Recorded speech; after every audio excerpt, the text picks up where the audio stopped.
He achieved the building of the highest monument then known to man.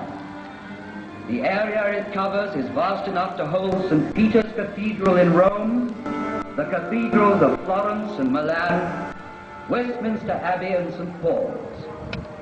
3 million blocks of stone, some of them weighing 30 tons, were assembled by Cheops' faithful workmen to achieve this fabulous construction. At the center of it, the pharaoh planned his inner chamber, where his mummy was to lie in splendor for eternity. At the foot of this pyramid, in the rock, a temple was built, and there were kept the barges of Cheops, the barges of night. In these large wooden vessels, the dead pharaoh could continue his voyage in darkness towards eternity.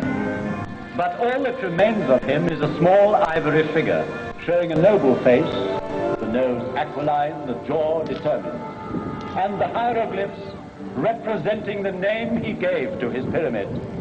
Cheops dominates the horizon. The Pyramid of Khephren. It too bears an inscription, "Khephren is great." Yet, out of respect for his father Cheops, Khephren built his pyramid on a slightly smaller scale.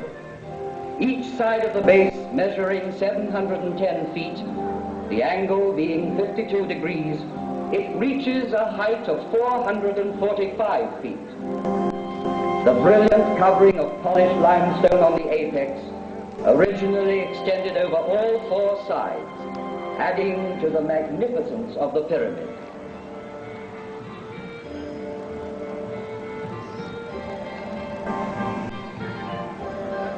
The face of Khephren has come down to us sculpted in green diorite streaked with white, a rare stone he brought back from an expedition. Here he is, close to us, in the guise of the Sphinx, carved in rock near his tomb.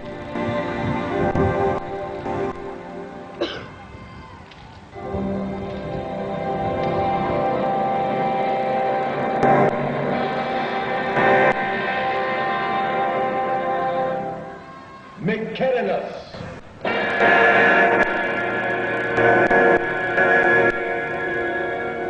A third monumental tomb was soon to complete this immense funeral site of Gizeh and make it one of the wonders of the world. Though smaller, the Pyramid of Mykerinus is perhaps the most impressive for being the culminating point of a vast design. Having built it, the workmen climbed down from its granite flanks and, laying on their tools, looked up with wonderment.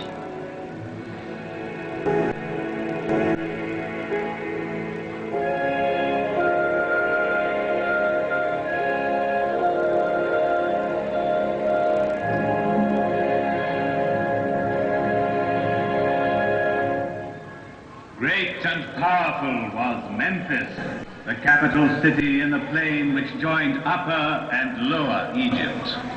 Great and powerful were the pharaohs who on this side of the Nile built for eternity. Its aim accomplished, the 4th dynasty collapsed.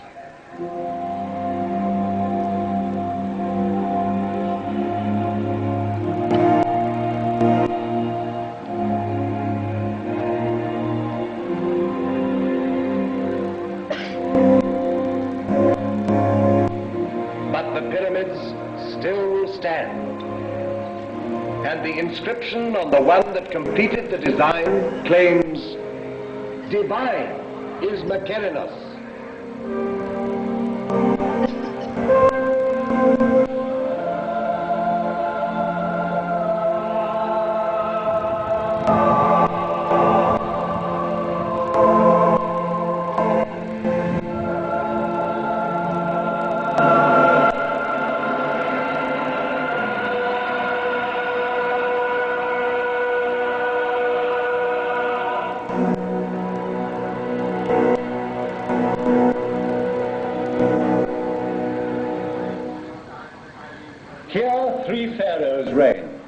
Cheops, Khephren, and Mykerinus.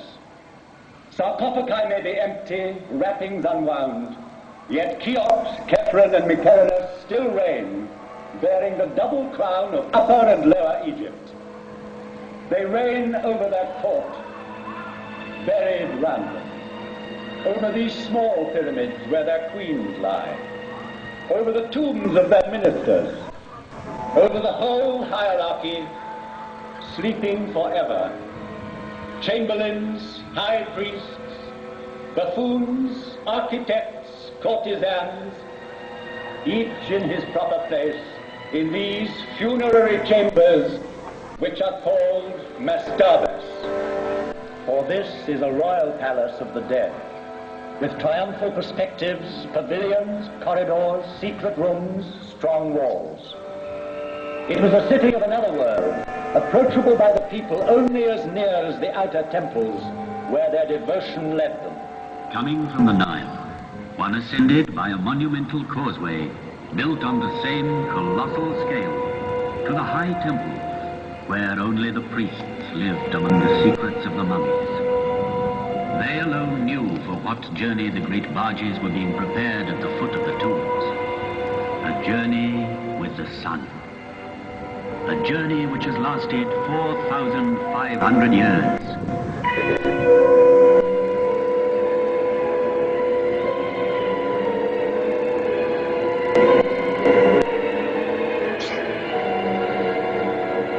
In the maze of this necropolis, let us stand by a tomb like 1,000 others, that of the mother of Cheops, and in it, by the litter, marked with golden hieroglyphs, which she had prepared for the eternal journey by her son's side.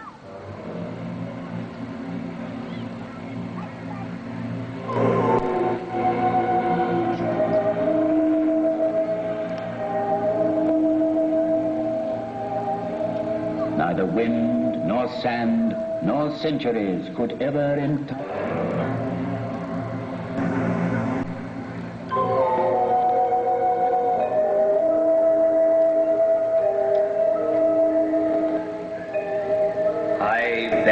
Witness to the will of Cheops, my father, to defy time forever.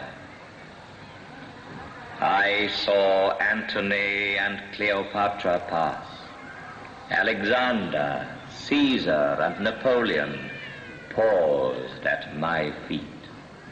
I saw the ambitious dreams of conquerors whirling like dead leaves. As my motto, I chose an Arab saying, "The world fears time, but time fears the pyramids."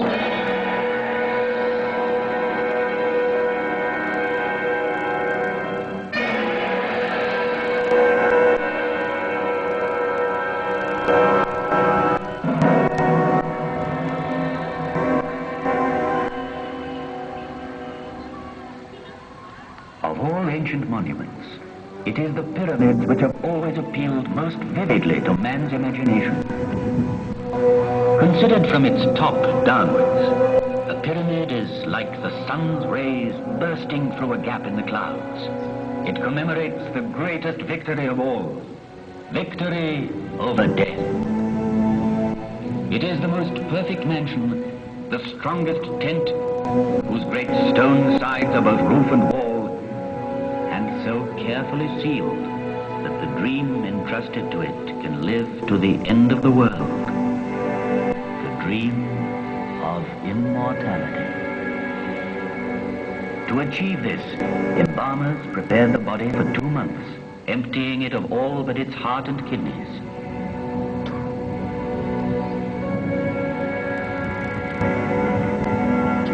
These stones were hauled singly on earth mounds, banked higher and higher as the edifice grew.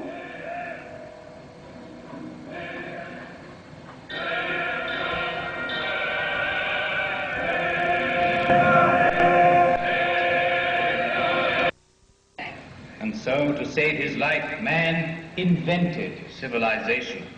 He had to contend with floods. He designed dams and culverts. He came to love the earth and want it for his grave. But soon he wished to outlive the earth. And it was farmers, helped once more by their beneficent river, who built these monumental houses of the dead. And I, Catherine's faithful companion, saw the progress of dynasties and grave priests as veils seemed to clothe them, yet not to touch. So slender was the sandal, so small its size, that the pharaoh wished to see the owner. And length. Connected. I.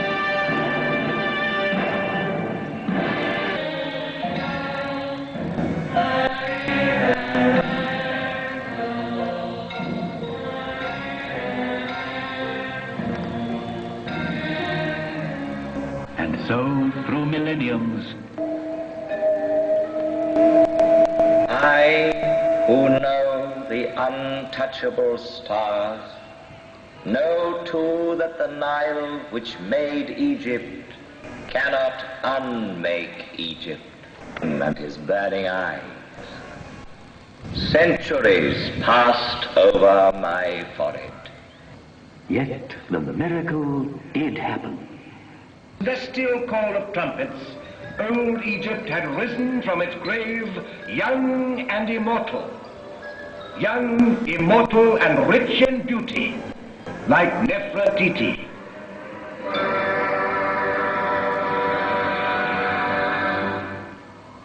Unearthed from their deep silence, the papyri rustled with 100 voices. Yields before a man one loves. I can no longer touch your heart. Why? If I...